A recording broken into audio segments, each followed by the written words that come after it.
ሰላም ጤና ይስጥልን ክቡራን ተመልካቾቻችን ከኢትዮጵያ ኦርቶዶክስ ተዋሕዶ ቤተክርስቲያን የብዙሃን መገናኛ ስርጭት አገልግሎት ድርጅት ኢኦቲሲ ቲቪ የሰዓቱን ዜና ቤተክርስቲያን ይዘንላችሁ ቀርበናል። ዜናዎቹን ማቀርብላችሁ አቤል አሰፋ እስከ መጨረሻው እንድትከታተሉኝ ጋብዛለሁ። ቀዳሚ ወደምናደርገው ዜና እናልፋለን።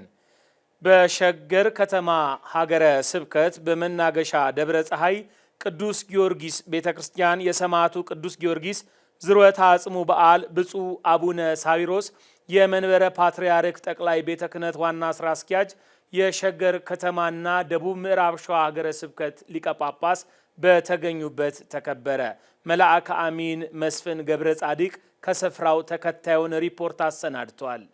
በሸገር ሀገረ ስብከት በመናገሻ ደብረ ፀሐይ ቅዱስ ጊዮርጊስ ቤተክርስቲያን የሰማዕቱ የቅዱስ ጊዮርጊስ ዝርወተ አጽሙ በዓል ብፁዕ አቡነ ሳዊሮስ የመንበረ ፓትርያርክ ጠቅላይ ቤተ ክህነት ጽሕፈት ቤት ዋና ስራ አስኪያጅ የደቡብ ምዕራብ ሸዋና ሸገር ሲቲ ሀገረ ስብከት ሊቀ ጳጳስ መልአከ ኃይለ አባ አፈወርቅ ዮሐንስ የቡራዩ ገፈርሰ ጉጄና መልካኖኖ ክፍላተ ከተማ ቤተ ክህነት ዋና ስራ አስኪያጅ የደብሩ ዋና አስተዳዳሪ ቆሞስ አባ ሞገስ ኃይለ ማርያም የአድባራት አስተዳዳሪዎች ካህናትና ሰንበት ትምህርት ቤት ዘማሪያን እንዲሁም ምዕመናን በተገኙበት ተከብረው ውለዋል። ታቦታቱ ከመንበረ ክብራቸው ወጥተው ዑደት በማድረግ ህዝቡን ከባረኩ በኋላ የደብሩ ሊቃውንት አባቶችና ሰንበት ትምህርት ቤት ዘማሪያን ያሬዳዊ ዜማ አቅርበዋል። ዕለቱን አስመልክቶ ትምህርተ ወንጌል የሰጡት የገፈርሳ ቅዱስ ሚካኤል ቤተክርስቲያን ዋና አስተዳዳሪ መላከማዊ አባ መልከጼዴቅ ለዛሬ መሰብሰባችን ምክንያት የሆነው ቅዱስ ጊዮርጊስ በእግዚአብሔር አምኖ መከራን የተቀበለበት ዕለት ነው በማለት በትምህርታቸው ጠቁመዋል።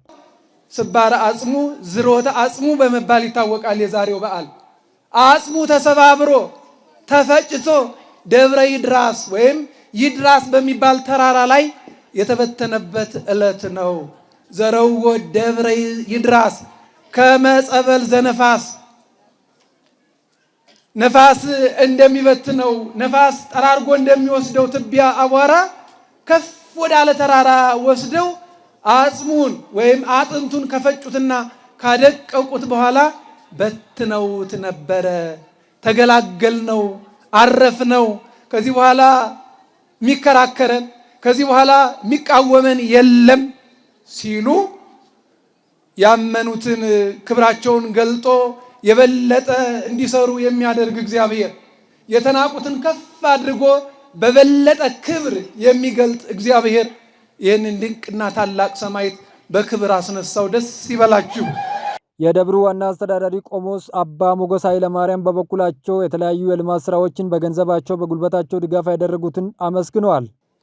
ሐዋርያው ቅዱስ ጳውሎስ በሮሜ መልእክቱ ምዕራፍ 2 ቁጥር 6 ላይ ለሮሜ ክርስቲያኖች እርሱ ለእያንዳንዱ እንደ ስራው ያስረክበዋል፣ በበጎ ስራ በመጽናት ምስጋና እና ክብርን የማይጠፋንም ሕይወት ለሚፈልጉ የዘላለም ሕይወትን ይሰጣቸዋል እንዳለ ሁሉ ለመሰረተ ልማቶቻችን በበጎ አገልግሎት በገንዘብና በማቴሪያል አቅርቦት የተሳተፋችሁ ውድ የቅድስት ቤተክርስቲያን ልጆቻችን፣ የሰማዕቱ ቅዱስ ጊዮርጊስ ወዳጆች፣ መጋቤ አእላፍ ዶክተር ቤተ ማርያም ብርሃኑ፣ ካፒቴን ግሩም ተፈራ፣ ወይዘሮ ቤተልሔም ለገሰ፣ ወይዘሮ ነጻነት ውበቴ፣ ወይዘሮ ፍሬህይወት ለማ፣ አቶ ወንደሰን ወይም ደግሞ ወልደ ሩፋኤል፣ ሊቀ ብርሃናት አምደ ጽዮን ውቤ፣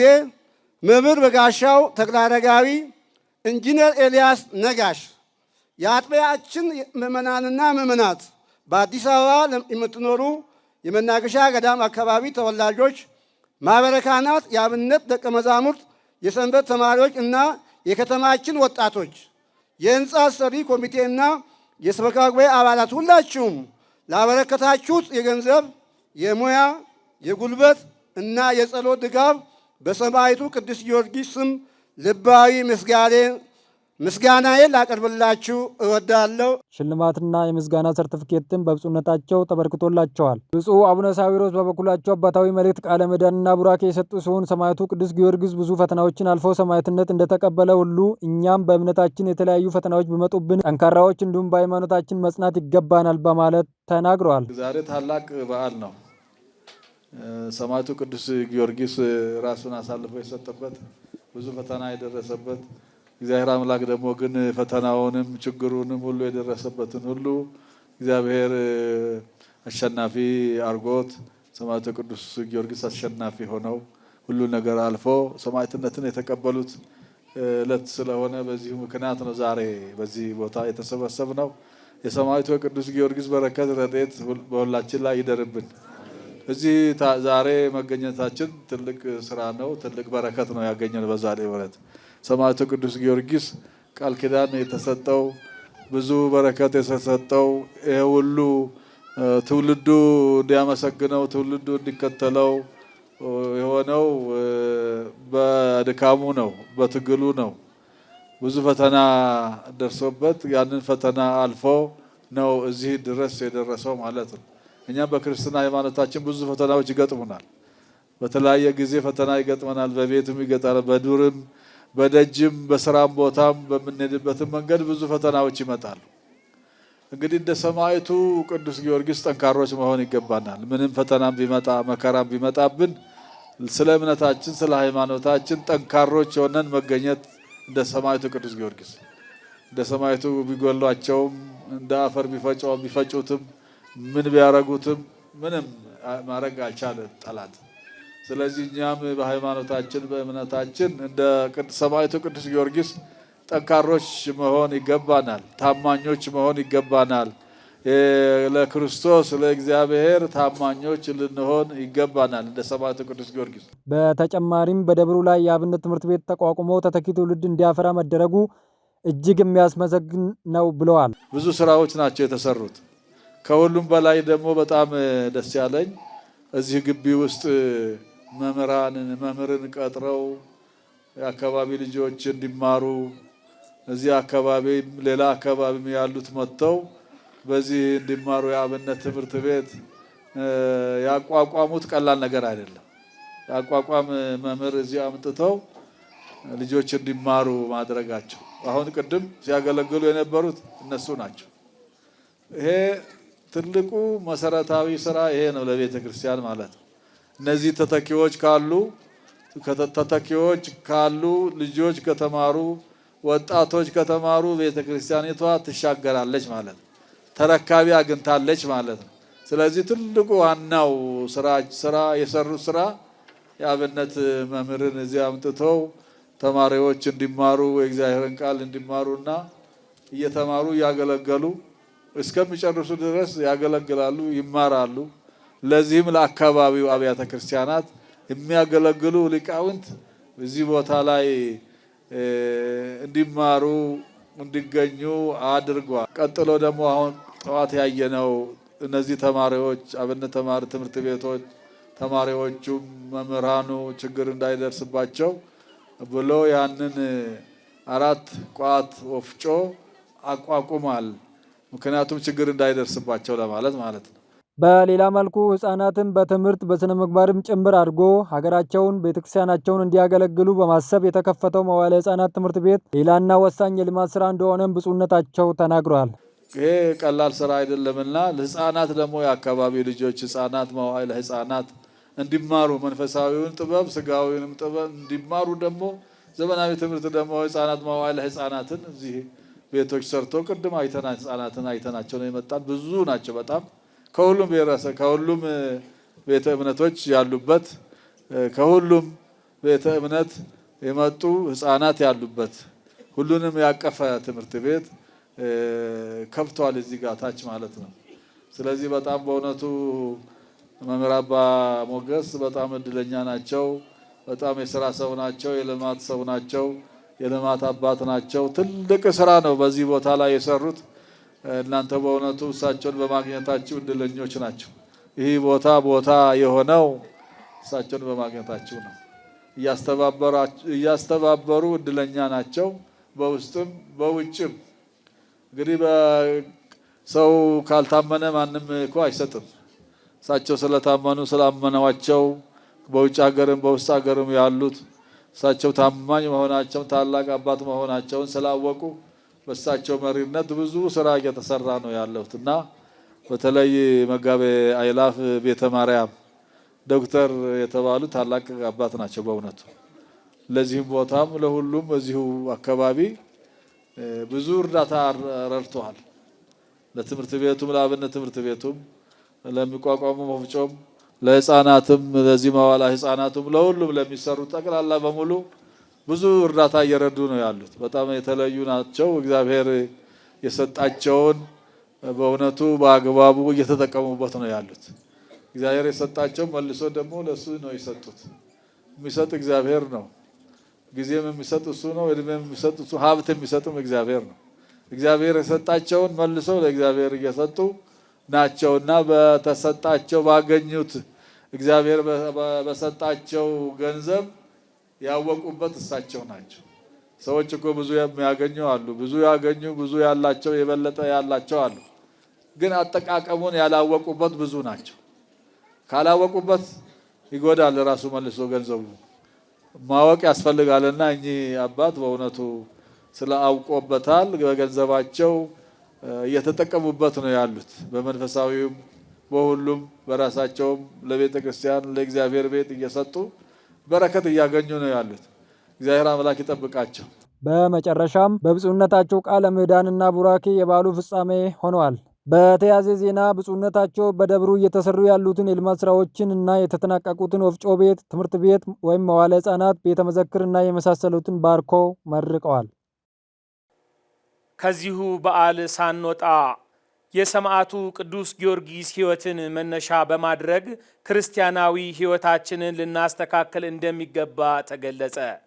መልእክቱ የተላለፈው የሰማዕቱ ቅዱስ ጊዮርጊስ ዝርወተ አጽሙ መታሰቢያ በዓል በታሪካዊው መናገሻ ገነተ ጽጌ አራዳ ቅዱስ ጊዮርጊስ ቤተክርስቲያን በድምቀት ሲከበር ነው።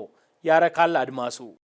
የሰማዕቱ ቅዱስ ጊዮርጊስ ዝርወተ አጽሙ መታሰቢያ በዓል በአዲስ አበባ ሀገረ ስብከት በታሪካዊው መናገሻ ገነተ ጽጌ ቅዱስ ጊዮርጊስ ቤተክርስቲያን በድምቀት ተከብሯል። በበዓሉ የመናገሻ ገነተ ጽጌ ቅዱስ ጊዮርጊስ ቤተክርስቲያን ዋና አስተዳዳሪ መላከ ገነት ክብሩ ገብረ ጻድቅ፣ የአዲስ አበባ ሀገረ ስብከት የሥራ ኃላፊዎች፣ የገዳማትና የአድባራት አስተዳዳሪዎች፣ ሊቃውንተ ቤተክርስቲያን፣ ካህናት አባቶች፣ ዘማሪያንና በርካታ ምዕመናን ተገኝተዋል። በንግስ በዓሉ ከክርስቶስ ፍቅር የሚለየን ማን ነው የሚል ኃይለ ቃልን መሰረት ተደርጎ በተሰጠ ትምህርተ ወንጌል ኦርቶዶክሳውያን በክርስቶስ ፍቅር ምክንያት መከራን ከተቀበሉ እንደ ቅዱስ ጊዮርጊስ ካሉ አባቶቻችን ተምረን ሕይወታችንን ልንፈትሽ ያስፈልጋል ተብሏል። እኛ ብዙ ነገር ለየን፣ ጥቅም ለየን፣ ፌስቡክ ለየን፣ ማህበራዊ ሚዲያ ለየን፣ ፊልሙ ለየን፣ ወሬ ለየን። ሰይፍ ሳይመዘዝበት የካደ ትውልድ አለ። ቅዱስ ጊዮርጊስ ግን መሪ ቃሉ ከጌታ ፍቅር ማን ይለየናል? እንዲህ ነው። ቅዱሳን ሰማዕታት ለክርስቶስ ያላቸው ፍቅር መከራውን አስረሳቸው። ለክርስቶስ ያላቸው የጋለ ፍቅር መከራውን ቀዝቃዛ አደረገላቸው። ለክርስቶስ ያላቸው ፍቅር መከራውን ማጣፈጫ ቅመም አደረገላቸው። ሰማዕታትን ወደ ደም የወሰደ ጻድቃንን ወደ ገዳም ያስኮበለለ የጌታ ፍቅር ነበረ። ኦርቶዶክሳውያን እነ የዋህ ጳውሊ ትዳራቸውን፣ እነ አብርሃም መራዊ ጫጉላ ቤታቸውን፣ እነ አፄ ካሌብ ቤተ መንግስታቸውን ለቀው መከራ ወደ በዛበት ገዳም የገቡት በዚህ ፍቅር ተማርከው ነበር። አንተ ሰማዕትነትን ስለ ክርስቶስ ስም አንገትን ለሰይፍ ከመስጠት በመለስ ፈተናን በጽናት ከመሻገር አውድም ልንገነዘበው ያስፈልጋል ተብሏል። ከአስቸጋሪ ትዳር ጋር መኖር ሰማዕትነት ነው።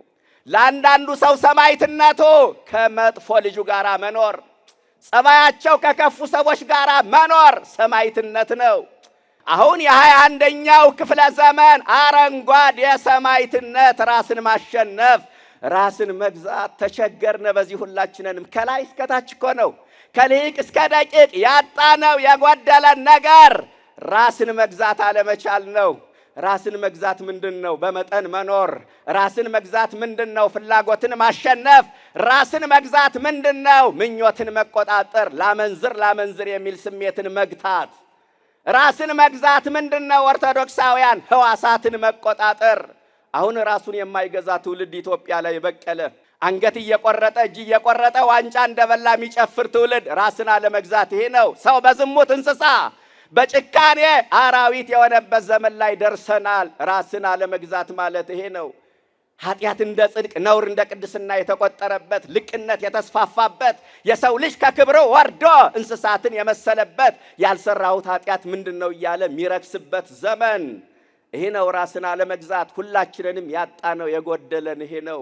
በተመሳሳይ ኦርቶዶክሳውያን በየተሰማራንበት የሙያ መስክ እግዚአብሔርን በመፍራት ተግባራችንን ማከናወን ከሰማዕትነት መልኮች መካከል አንዱ ስለመሆኑም በትምህርቱ ተነስቷል።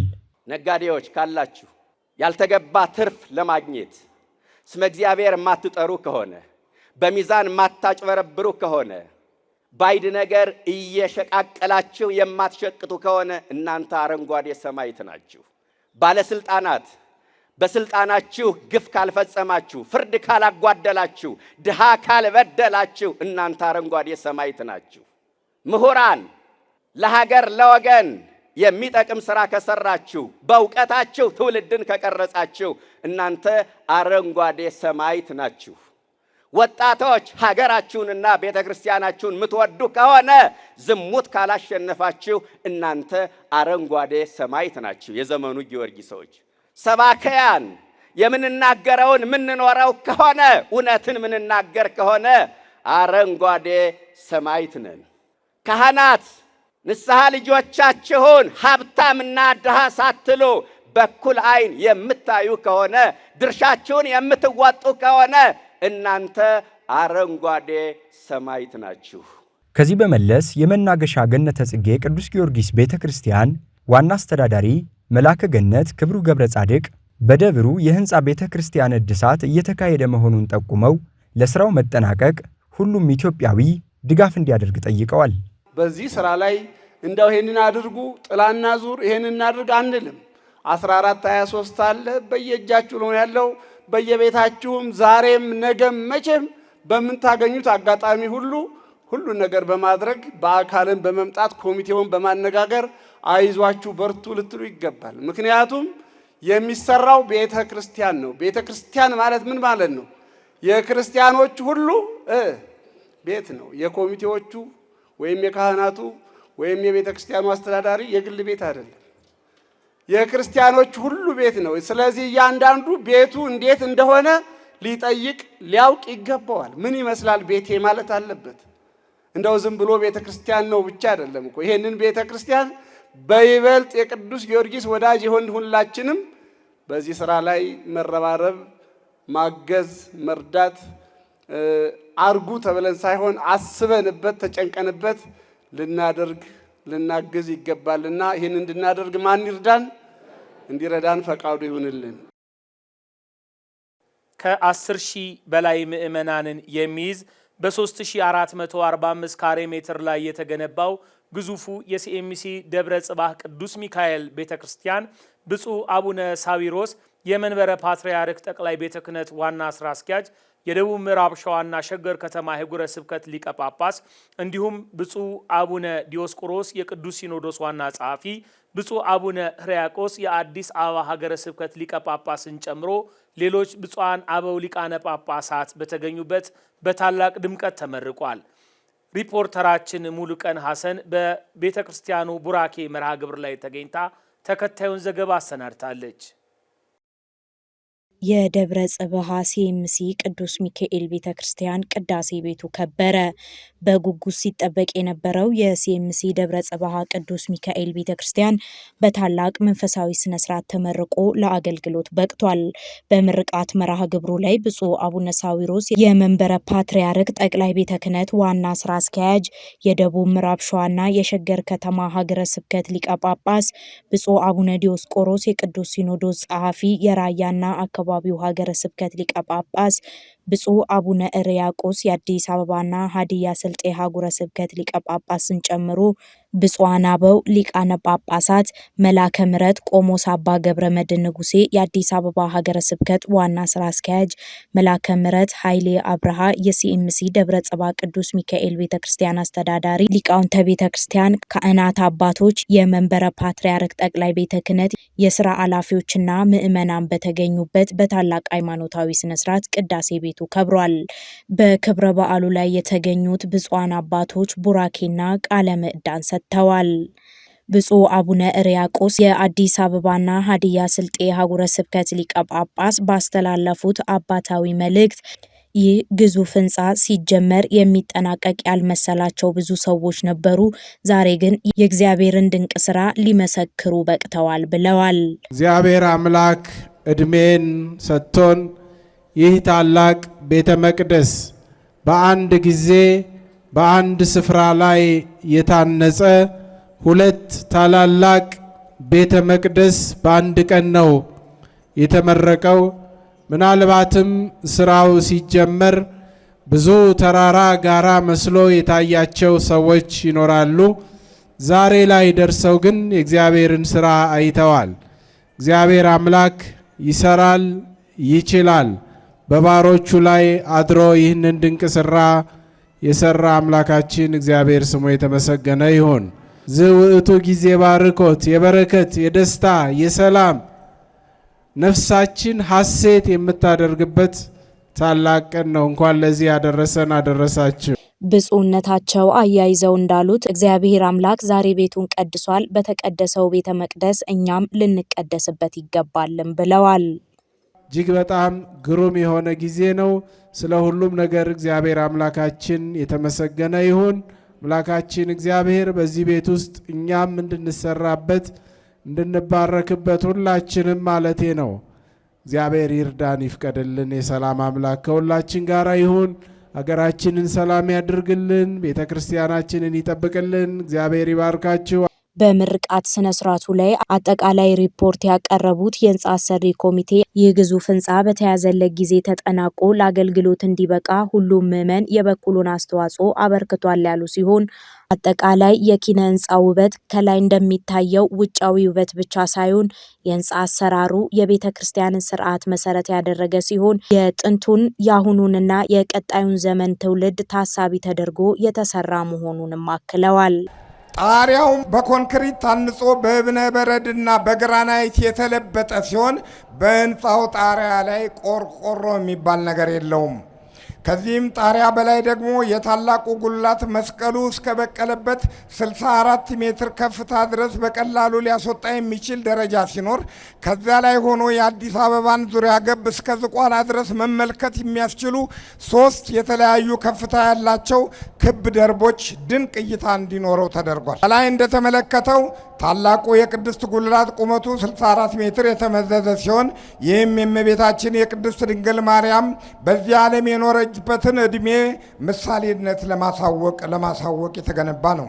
ሁለቱ የደወል ቤቶች ደግሞ ርዝመታቸው እያንዳንዳቸው 33 ሜትር ከ30 ሴንቲሜትር ሲሆን የእነሱ ርዝመት ምሳሌነት ደግሞ የጌታችን የአምላካችን የመድኃኒታችን የኢየሱስ ክርስቶስ የመዋዕለ ሥጋዌ ዕድሜ እንዲገልጹ ተደርገዋል። ብፁዓን አበው ሊቃነ ጳጳሳት፣ የተወደዳችሁ ምእመናትና ምእመናንም ከላይ የተገለጸው አገነባብ ዓላማ እንደተመለከተው በመጽሐፍ ቅዱሳዊና የቤተ ክርስቲያናችንን ትውፊት ትረካ ላይ የተመሰረተ ሲሆን ወደ ኢትዮጵያ የሚመጡ ጎብኚዎች በዚህ ቦታ በመገኘት የኢትዮጵያ ኦርቶዶክስ ቤተ ክርስቲያን እምነቷና አስተምሯ ምን አይነት እንደሆነ እንዲያውቁና በመጠኑም ግንዛቤ እንዲኖራቸው እንዲረዳ በማሰብ ነው። አጠቃላይ ሪፖርቱ እንደሚያስረዳው ለህንፃ ቤተ ክርስቲያኑ የዋሉት አጠቃላይ ወጪና ገቢን በተመለከተ የሚመለከተው አካል ቁጥጥርና ክትትል ማድረጉ ህንፃው በታሰበበት ልክ እንዲሄድ አድርጎታል ያሉ ሲሆን የህንፃ አሰሪ ኮሚቴው አጠቃላይ ስራ ላይ ለተሳተፉ አካላት ምስጋና አቅርበዋል። የተወደዳቸው የእግዚአብሔር ቤተሰቦች ዋናውን የህንፃ ቤተክርስቲያን ሙሉ ወጪውን በማዋጣት ውድ የእግዚአብሔር ቤተሰቦች እየገነቡት እንዳለ ሆኖ የቤተልሔሙን ባለ አንድ ደርብ ህንፃ ከናጥሩና ከነውስጣዊ ቁሳቁሱ ሙሉ ወጪውን በመቻል አስገንብተው ያስረከቡን ወይዘሪት አስተዋይ ጌታቸው ድንቅነህ ከመላ ቤተሰባቸው ጋር መሆኑን ትላንትናም በግልጽ ተነግሯል። እኔ እዚህ ለማጽናት ብቻ ነው የምናገረው። ምንም እንኳ ዋናው ህንፃ ቤተ ክርስቲያን ለምረቃ ቢሆንም ከዚህ የምረቃ ማግስት ጀምሮ ቀጥሎ የሚከተሉት ግንባታዎች እንዳለፈው ሁሉ ከምዕመናን በሚደረግ ቀጣይ መዋጮ የተጀመረው ስራ ዳር ማድረስ ይገባል። ኮሚቴው ከደብሩ ካህናት እስከ ምዕመናን ህንፃው ከጅማሮ እስከ መጠናቀቂያው ድረስ አስተዋጽኦ ላበረከቱ አካላት የምስጋናና የምስክር ወረቀትን ሰጥተዋል። የተከታተላችሁ የምትገኙት ከኢትዮጵያ ኦርቶዶክስ ተዋሕዶ ቤተክርስቲያን ቴሌቪዥን ወደ እናንተ እየደረሰ የሚገኘውን የዜና ቤተክርስቲያን ጥንቅራችንን ነው። ሁሉም ኢትዮጵያዊ ጥላቻን፣ መገፋፋትን በመተው በውስጣዊ መለወጥ ለሀገር አንድነትና ሰላም ቅድሚያ ሊሰጥ እንደሚገባ ብፁዕ አቡነ ሕርያቆስ አሳሰቡ። ፈለጉሽ አሻግሬ ሀገራችን ኢትዮጵያ የጸና ፍቅርና ሰላም ያስፈልጋታል። በመሆኑም ሁሉም ሰው ጥላቻና መገፋፋትን በመተው ፍቅርና ለሰላም ቅድሚያ መስጠት እንደሚገባ ተገልጿል። ብፁዕ አቡነ ሕርያቆስ የአዲስ አበባና ሀዲያ ስልጤ አህጉረ ስብከት ሊቀ ጳጳስ፣ የማህበራት ማደራጃ መምሪያ ሊቀ ጳጳስ በየካ ክፍለ ከተማ ደብረ ሳህል ቅዱስ ሚካኤል ቃና ዘገሊላ በዓል በሚከበርበት ዕለት በሰጡት ትምህርተ ወንጌል ክብረ በዓላችን በአማረና በደመቀ መልኩ ያከበርነው ከተማችን ሰላም ስለሆነ ነው። በመሆኑም የቀደሙት አባቶቻችን አንድ ሆነው የሀገራችን ዳር ድንበር አስጠብቀው አስረክበውናል። እኛም ለሀገር ሰላም ልንሰራ ይገባል ብለዋል። አንዳንድ አላስፈላጊ ነገሮች ሲደረጉ እናያለን። በዓሉን ከፖለቲካ፣ በዓሉን ከዘረኝነት፣ በዓሉን ከተለያየ አጓጉል ለቤተ ክርስቲያን ከማይመጡ ነገሮች በማራቅ መንፈሳዊ ሂደቱን ብቻ ተከትሎ እንዲከበር ማድረግ የሁሉም ክርስቲያናዊ ግዴታ ነው። ፍቅር ክርስቶስ ነው። ራሱ ፍቅር ነው። ክርስቶስ ያስተማረንም ይሄንን ነው። በመስቀል ላይ የተሰቀለው ፍቅሩን ለመግለጽ ነው። በዮርዳኖስ የተጠመቀውም ለዚሁ ነው። በቃና ዘገሊላም ሰርግ ቤት የወሰደው ምክንያት የጠሪው ፍቅር ስላለበት ነው። መድኃኒታችን ኢየሱስ ክርስቶስ ያከበረውን የጠራውን ሰው ለማክበር በዚያ ስፍራ ላይ መጽሐፍ ቅዱስ እንደሚነግረን እናቱ ማርያምም ነበረች ነው የሚለው። እመቤታችንን ይዞ ደቀ መዛሙርቱ ባሉበት መድኃኒታችን ኢየሱስ ክርስቶስ በስፍራው የተገኘው በዛ ቦታ ላይ ፍቅርን ለመግለጽ ነው። ስለዚህ ከክርስቶስ የምንማረው ፍቅር ነው።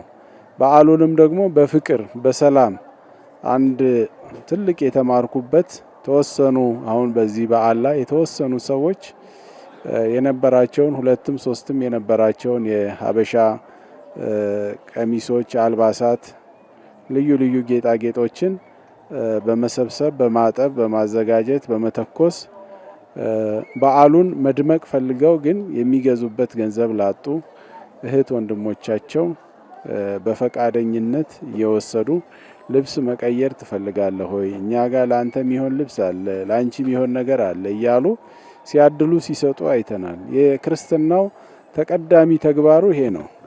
ክርስትና መሰረቷም የተመሰረተውም በፍቅር ላይ ስለሆነ ክርስቶስ መድኃኒታችን ኢየሱስ ክርስቶስ ተፋቀሩ በበይናቲክሙ እርስ በርሳችሁ ተፋቀሩ ያለን ፍቅርን ለማሳየትና ለመግለጽ የሄደበትም ርቀት በጣም ረጅም ነው። ብፁዕነታቸው አክለውም በጦርነት ትርፍ የለም፣ ውድመትና እልቂት ነው። ልጆች እንዲማሩ፣ የታመሙት ታክመው እንዲድኑ አስተማማኝ ደህንነት አስፈላጊ ነው። የተለያየ ዓላማ ይዘው ወደ ጦርነት እንድንገባ የጦር መሳሪያ ለሚያቀብሉን የውጭ አካላት የዓላማቸው ማስፈጸሚያ መሆን የለብንም ብለዋል። ክርስቶስም በቃሉ ሳይሆን በተግባር ራሱን በመስቀል ላይ ሆኖ አሳየኝ እንዳለው ይሄ የፍቅር በዓል ነው፣ የሰላም በዓል ነው። ሁሉም ሰው በስምምነት በአንድነት ሆኖ በዓሉን የሚያከብርበት ስለሆነ ያለው ከሌለው ጋር ከአመጋገብ ጀምሮ በመንገድ ላይም ያለውን የጉዞውን ሁኔታ በመከባበር በመጠባበቅ ደካማውን በመርዳት ነፍሰ ጡር ሊኖር ይችላል፣ አቅመ ደካማ፣ አይነ ስውር፣ አካሉ የጎደለበት ሰው ሊኖር ይችላል።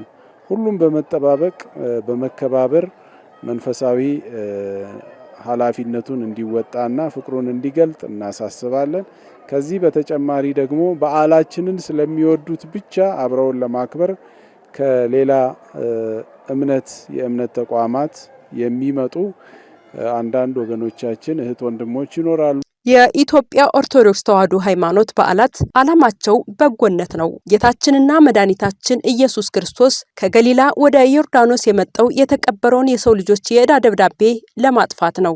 እኛም አምላካችን አብነት በማድረግ ለሰው ልጅ ሁሉ መልካም ማድረግ ይኖርብናል ብለዋል። መተሳሰብ ተብሎ ሲባል ሰው ከሰው አንድ ሆኖ በዓሉን ማክበር መቻል ማለት ነው። ያም ማለት ምንድነው? የሚለብሱት ያጡ ሰዎች ይኖራሉ፣ የሚበሉት ያጡ ሰዎች ይኖራሉ።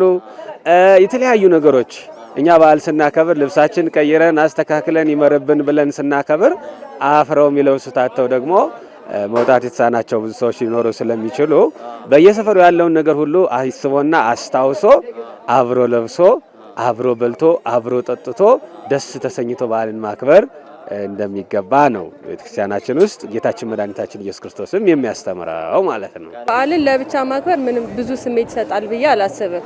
እንደ ቤተሰብም ሰብሰብ ብለን የምታከብረው ነው። በተለይ ደግሞ በዚህ ሰዓት እኛ በሰላም በጤና በበረከት ያደረሰንን አምላክ ያንን ነገር ላላገኙ ሰዎች ምስጋናችንን የምናቀርብበት ለአምላካችን ምስጋና የምናቀርብበት ነውና እነዛን ሰዎች ማገዝ ማሰብ መልካም ነው ብዬ አስባለሁ። በዓል የደስታ ጊዜ ስለሆነ ደስታን ከሌላ ሰው ጋር ካላጣጣምከው ሙሉ ይሆናል ብዬ አላስብም። እንኳን እንግዲህ ለዚህች ቀን ለደረሰ ሰው በሙሉ እንኳን አደረሰ። ጥምቀት እንግዲህ የልጅነትም ትዝታችን ጭምር ነው ለሁላችንም። ልጆቼንም ይዤ የወጣሁት ለዛ ነው፣ ያንን እንዲያዩ ነገ ከነገ ወዲያ ልባቸው ውስጥ እንዲቀር እንደገና ቤተክርስቲያናችን እንዴት አይነት ትልቅ እንደሆነች ውብ እንደሆነች ልብ ውስጥ አይምሮ ውስጥ የምትቀር እንደሆነች ያንን እንዲያዩ ነው። ጥምቀት ላይ ብዙ መተሳሰብ አለ። እንደምታየው የሰው መጨናነቅ ሲኖር አንተ ትብስ አንቺ ትብስ ተብሎ ተከባብሮ በሌላኛው ዓለም ላይ ወይንም ዝም ብሎ በዕለት ተዕለት ህይወታችን ላይ ላናራምደው የምንችለው ግን የጥምቀት በዓል ላይ ሲመጣ በበለጠ መልኩ በመተሳሰብና በመከባበር አብዛኛው ማህበረሰብ ሲያሳልፈው ታያለህ። በአዲስ አበባ ሀገረ ስብከት የመካነ ሰማዕት ቅዱስ ቂርቆስ ቤተክርስቲያን በቀጣይ ሊተገብራቸው ያቀዳቸውን የልማት ስራዎች ይፋ አደረገ። ሰላም አምባዬ የህፃኑ ቅዱስ ቂርቆስና የእናቱ የቅድስት ኢየሉጣ ዓመታዊ የዕረፍት በዓል መታሰቢያ ጥር 15 ቀን በመካነ ሰማዕት ቅዱስ ቂርቆስ ቤተክርስቲያን በደመቀ ሁኔታ መከበሩ ይታወሳል። በበዓሉ ላይ ተገኝተን ያነጋገርናቸው የደብሩ አስተዳዳሪ መልአከ ፀሐይ ቆሞስ አባ ብርሃነ ስላሴ አስፋው በቤተክርስቲያኑ የሚሰሩ በቀጣይ ይፋ የሚደረጉ የልማት ስራዎችን በተመለከተ እንደሚከተለው ጠቁመዋል። ግሩም ይሄን በዓል በዚህ ሁኔታ እንድናከብር አስተዋጽኦ ያደረጉ የደገፉን የተራዱ ሁሉ በሰማዕቱ በቅዱስ ቂርቆስ ስም እያመሰገን በመካነ ሰማዕት ቅዱስ ቂርቆስ ቤተክርስቲያን በክቡር ዶክተር ኢንጂነር ሳሙኤል ታፈሰ G+1 ህንጻ ሰርተው ለማስረከብ ቃል በገቡት መሰረት እሱን ወደ ትግበራ ለመግባት ከመንግስት የግንባታ ፈቃድና መሰል ሂደቶችን በማከናወን ላይ እንገኛለን። እሱንም በቅርቡ ወደ ስራ ገብተን የምንፈጽም ነው የሚሆን። ሌሎችም በርካታ መሰረተ ልማቶች ተጀምረዋል። የደብሩ ሰበካ ጉባኤ፣ ማህበረ ካህናት፣ የሰንበት ትምህርት ቤት ወጣት ልጆቻችን፣ የአካባቢው ወጣቶች በሰላም በፍቅር በአብሮነት ያለምንም የጸጥታ ችግር በሰላም እያገለገልን እንገኛለን። የተጀመሩ የታቀዱ በርካታ ልማቶች አሉ። እነሱን በቀጣይ ለቴሌቪዥን ጣቢያውን ጥሪ እናደርግና ቦታው ላይ መታችሁ ሰፊ ዘገባ እንደምትሰሩልን ተስፋ ያደረግን። የደብሩ ዋና ጸሐፊ ሊቀ ስዩማን ተስፋ ደጀኔ በበኩላቸው ከቅዱሳኑ ሕይወት የእናቶች መልካምነትና የወንጌል አገልግሎት ለልማት ያለውን ፋይዳ መማር እንደሚገባ ገልጸዋል። እንግዲህ ከቅዱስ ቂርቆስ የምንማረው ብዙ ነገር ነው። በነገራችን ላይ ቅዱስ ቂርቆስ በእናቱ ማህፀን የተመረጠ ገና በ3 ዓመቱ ሰማዕትነትን የተቀበለ ሕይወቱ አስተማሪ የሆነ ነው። ስለዚህ በአሁን ሰዓት ያሉ ምእመናን ወጣቶች ከሱ ትዕግስትን ለቤተ ክርስቲያናቸው ቆመው በሰማዕትነት ራሳቸውን አዘጋጅተው መገኘትን እናቱ ደግሞ ከመልካም ዛፍ መልካም ፍሬ ይቆረጣል እንደሚባለው ሁሉ የእሷ መልካምነት ደግሞ ልጁን ሰማዕቱን ለማስገኘት አስችሏልና የእናቶች መልካምነት ለጥሩ ልጆች መገኛ ውጤት ይሆናልና ሁሉም ከዚህ ተምሮ በመልካም ስነ ምግባር ሄደው ቤተክርስቲያናቸውን እንዲያገለግሉ ነው። ከዛም አንፃር ደግሞ የልማቱ ሁኔታ በዛው ልክ በሰፊው ሁኔታ እየተሰራ ያለበት ሁኔታ ነው ያለው። አሁን ይሄ እንደምታዩት ቤተክርስቲያኑ አሸብርቆ አውደ ምሕረቱ ተሰርቶ አልቆ በዚህ መልኩ ስናከብር ለመጀመሪያ ጊዜ ነው። ከዚህ በፊት ግን አንደኛ ጠባብ ነበረ፣ ሁለተኛ ሴራሚክ ነበር፣ ሰው ይጥል ነበር። ስለዚህ ብዙ ወጪ ወጥቶ ከ7 ሚሊዮን ብር በላይ አውደ ምሕረቱ ተሰርቷል። አሁን በቀጣይ ደግሞ እያለቀ ያለ የግንባታ ፈቃድ ጠይቀን በማከናወን ላይ ያለ ነው። ግራውንድ +1 ወደ ላይ የምንሰራበት እቅድ ይዘን እየተንቀሳቀስን ያለ ነው። ለልማቱ እንቅስቃሴ የሚሆነው ግብዓት ሁሉ እነሱ ከመጡ በኋላ የሚመጣ ስለሆነ እኛ ቅድሚያ ህዝቡን ነው ወደ ቤተክርስቲያን እንዲመጣ በሃይማኖቱ ጸንቶ እንዲኖር ካልባሌ ትምህርት ካልባሌ ሰባኪያኖች ታቅቦ ቤተክርስቲያኑን አፍቅሮና ወዶ ራሱን ወደ ቤተክርስቲያን እንዲያመጣ እነሱ ከመጡ ሁሉ ነገር ይመጣል። ሁሉ ነገር ከመጣ ደግሞ ቤተክርስቲያናችን የሚያስፈልጋትን ነገር ሁሉ ማድረግ ትችላለች ማለት ነው።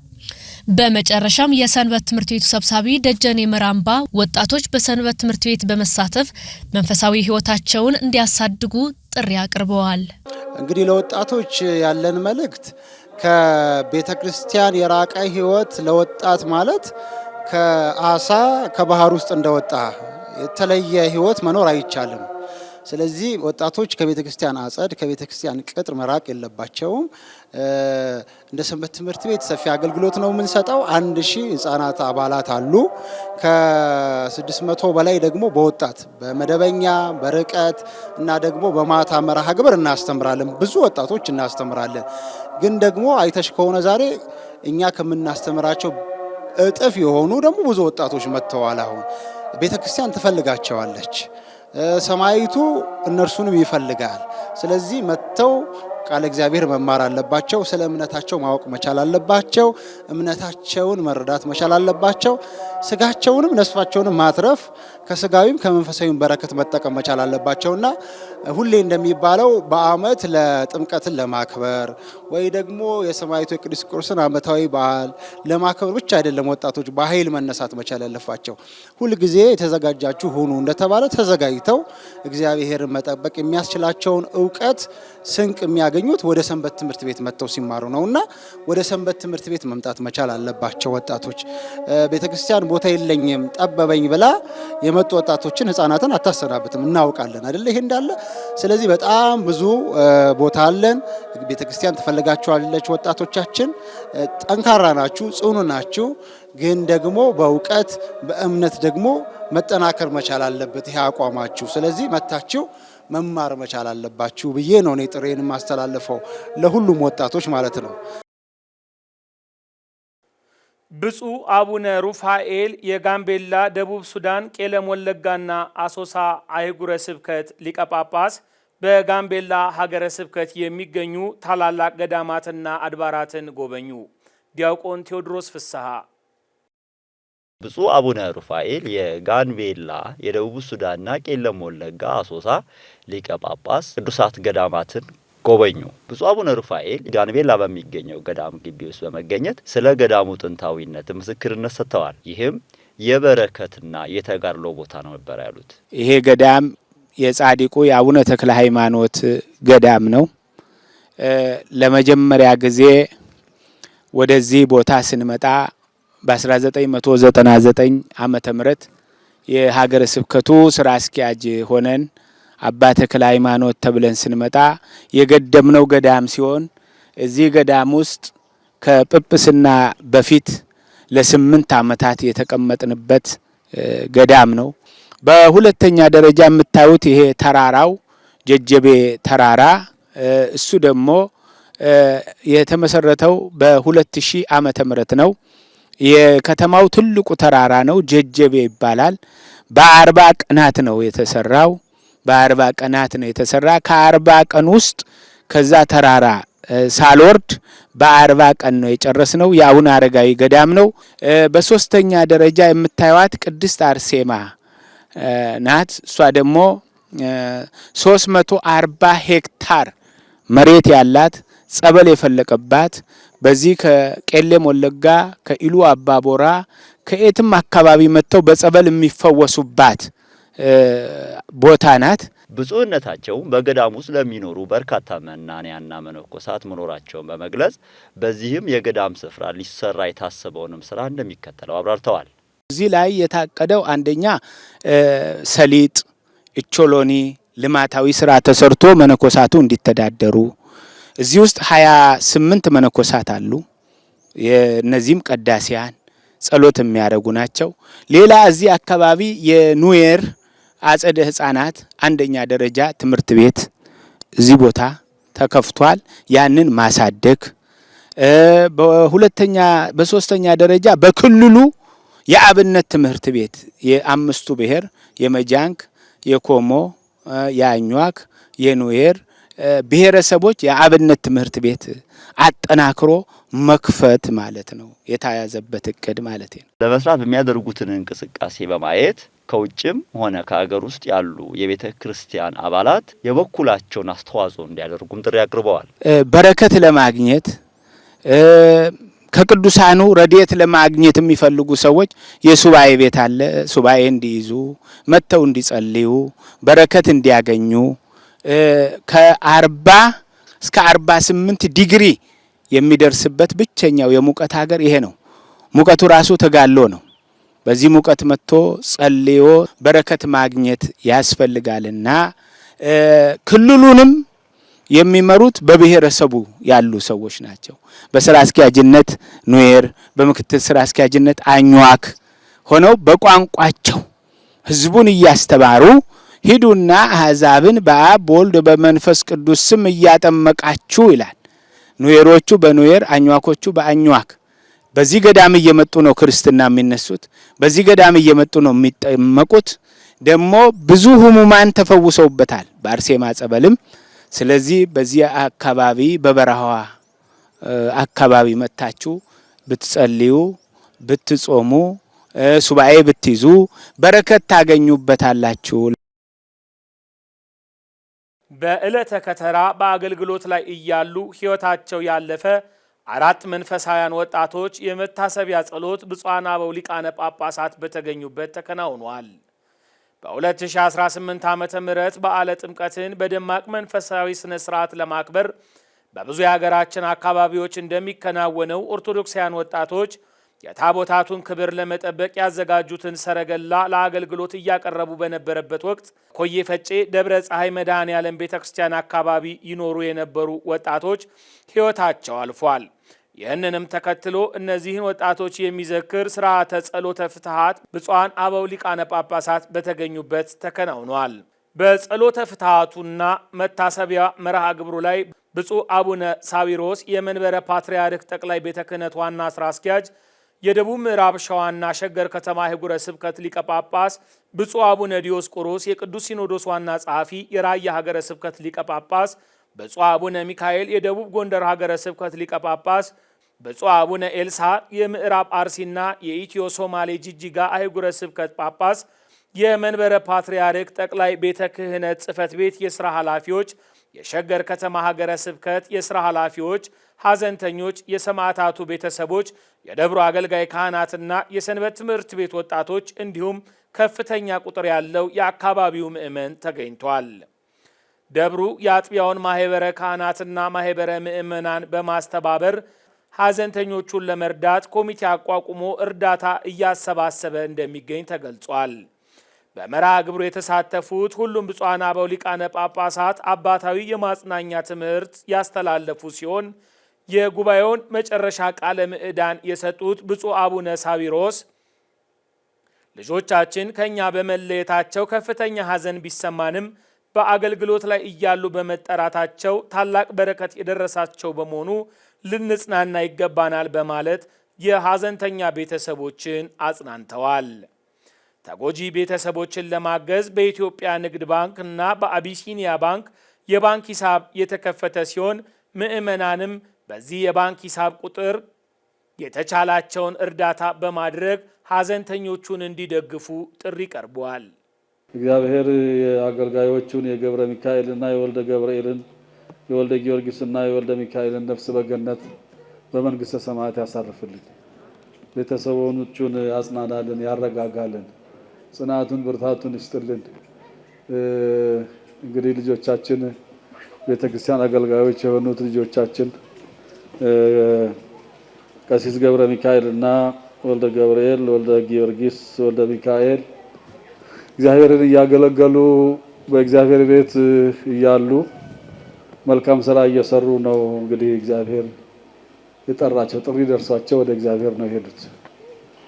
ይሄ እንግዲህ የእግዚአብሔር ጥሪ ነው፣ የሰው ጥሪ አይደለም። እንግዲህ መቼ እንደምንጠራ አናውቅም። ጥሪያችን መቼ እንደሆነ አናውቅም። ዛሬ ሊሆን ይችላል፣ ነገም ሊሆን ይችላል። ቀኑን የሚያውቀው እሱ ነውና ቀኒቱንና ዕለቱን አታውቁምና ተዘጋጅታችሁ ኑሮ ነው ያለውና ልጆቻችን ተዘጋጅተው በዚሁ በቤተ ክርስቲያን ውስጥ ነው የኖሩት። በዝግጅት ነው የኖሩት። ስለዚህ ጥሪውን እንግዲህ ስለደረሳቸው ወደ እግዚአብሔር ተጠርተዋል። ቀኑን ጊዜውን የሚያውቅ እግዚአብሔር ነው።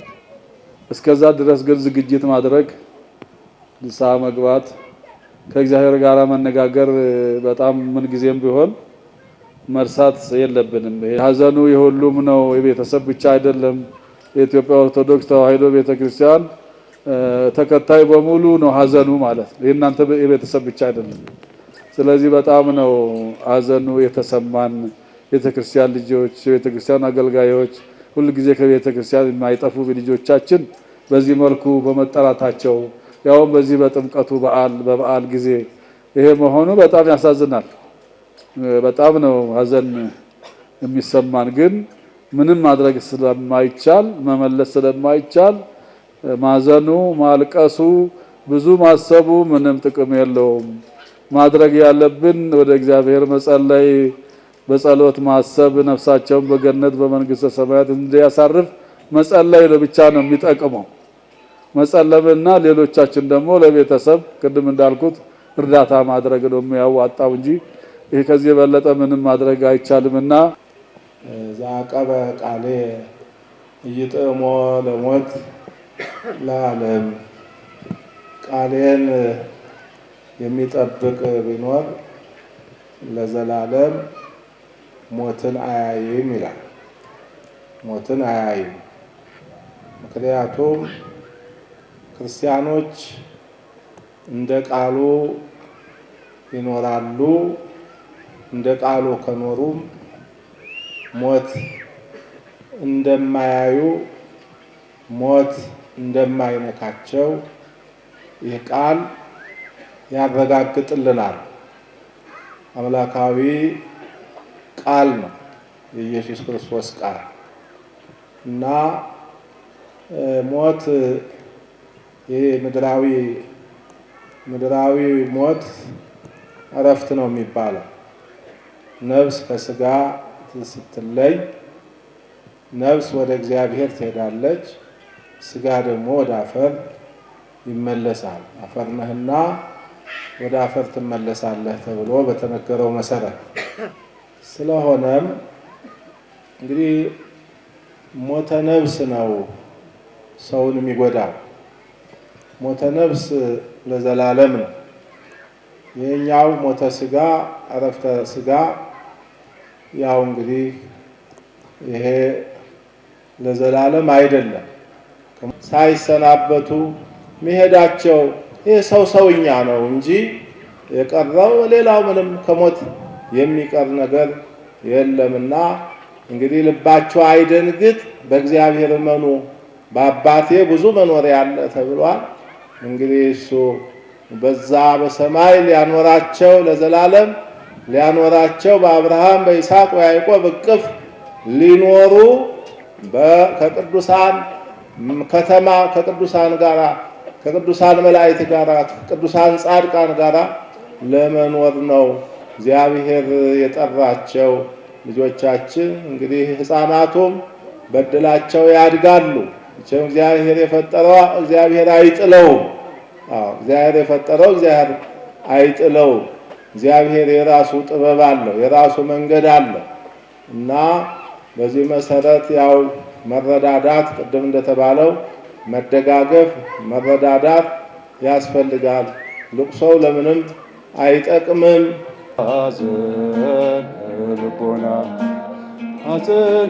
ልቦና ተቅልል ስትከታተሉት የቆያችሁት ከኢትዮጵያ ኦርቶዶክስ ተዋሕዶ ቤተክርስቲያን የብዙሃን መገናኛ ስርጭት አገልግሎት ድርጅት ኢኦቲሲ ቲቪ ወደ እናንተ ያደረስነው የዜና ቤተክርስቲያን ጥንቅራችንን ነበር።